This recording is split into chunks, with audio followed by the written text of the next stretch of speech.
गीता के दूसरे अध्याय का महामत्य।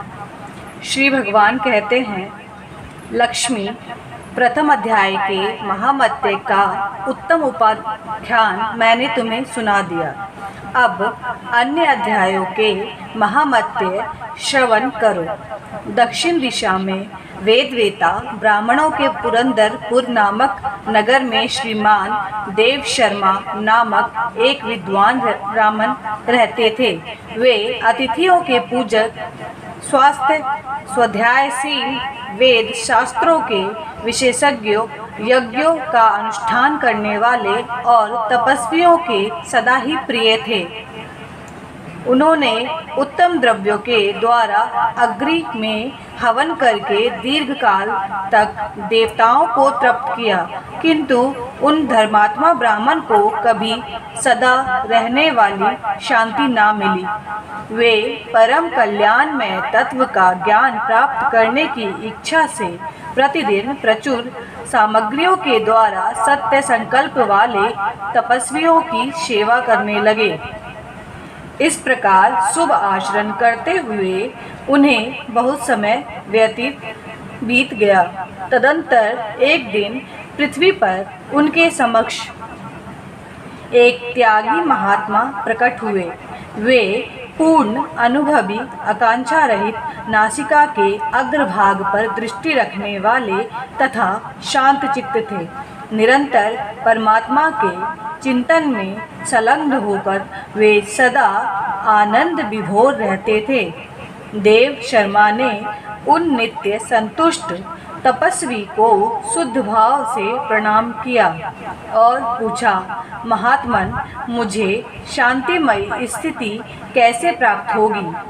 तब उन आत्मज्ञानी संत ने देव शर्मा को सौपुर ग्राम के निवासी मित्रवान का, जो बकरियों का चरवाहा था, परिचय दिया और कहा, वही तुम्हें उपदेश देगा।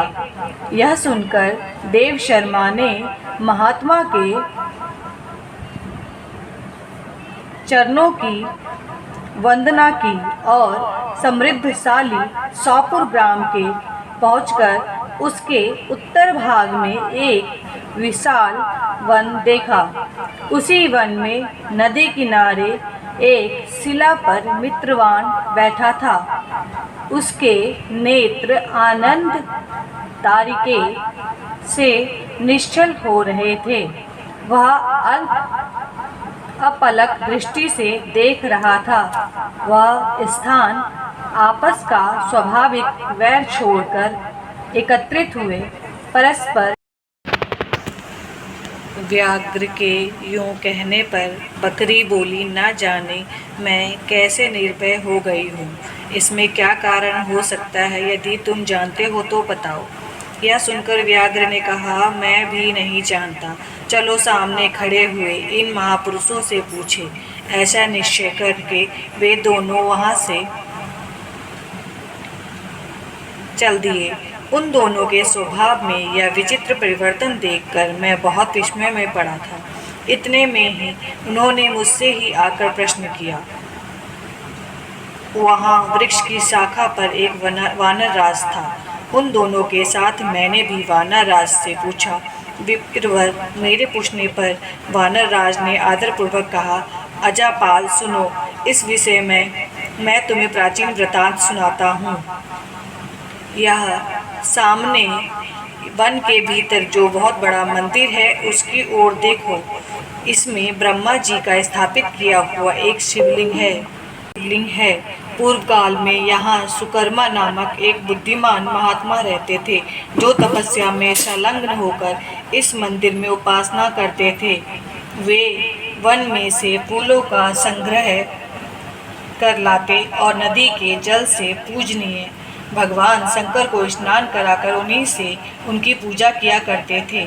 इस प्रकार आराधना का कार्य करते हुए सुकर्मा यहाँ निवास करते थे। बहुत समय के बाद उनके समीप किसी अतिथि का आगमन हुआ। सुकर्मा ने भोजन के लिए फल लाकर अतिथि को अर्पण किया और कहा, विद्वान, मैं केवल तत्व ज्ञान की इच्छा से भगवान शंकर की आराधना करता हूँ। आज इस आराधना का फल परिपक्व होकर मुझे मिल गया, क्योंकि इस समय आप जैसे महापुरुष ने मुझ पर अनुग्रह किया है।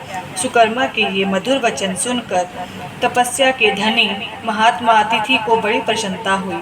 उन्होंने एक शिलाखा खंड पर गीता का दूसरा अध्याय लिख दिया और ब्राह्मण को उसके पाठ एवं अभ्यास के लिए आज्ञा देते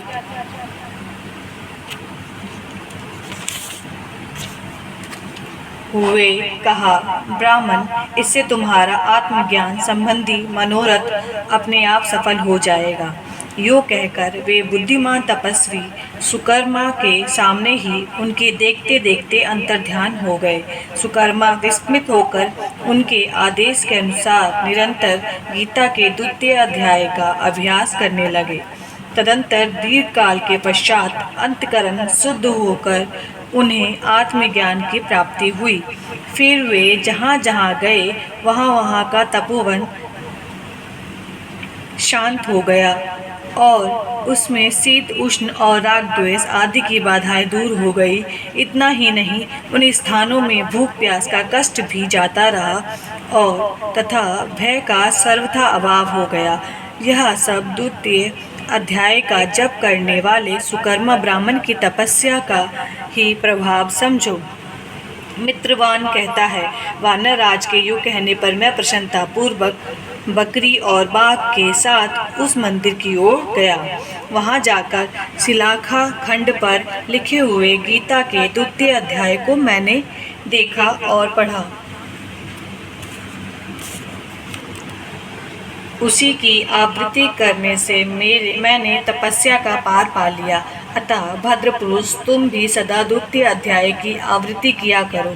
ऐसा करने पर मुक्ति तुमसे दूर नहीं होगी। श्री भगवान कहते हैं, प्रिय, भगवान के इस प्रकार आदेश देने पर देव शर्मा ने उनका पूजन किया और उसे प्रणाम करके पुरंदरपुर की राह ली। वहाँ किसी देवालय में पूर्वोक्त आत्मज्ञानी महात्मा को पाकर उन्होंने यह सारा वृत्तांत निवेदन किया और सबसे पहले उन्हीं से द्वितीय अध्याय को पढ़ा। उनसे उपदेश पाकर शुद्ध अंतःकरण वाले देव शर्मा प्रतिनिधि बड़ी श्रद्धा के साथ द्वितीय अध्याय का पाठ करने लगे। तब से उन्होंने अनवद्य परम पद को प्राप्त कर लिया। लक्ष्मी, यह द्वितीय अध्याय का उपाख्यान कहा गया। बोलिए श्री कृष्ण भगवान की जय।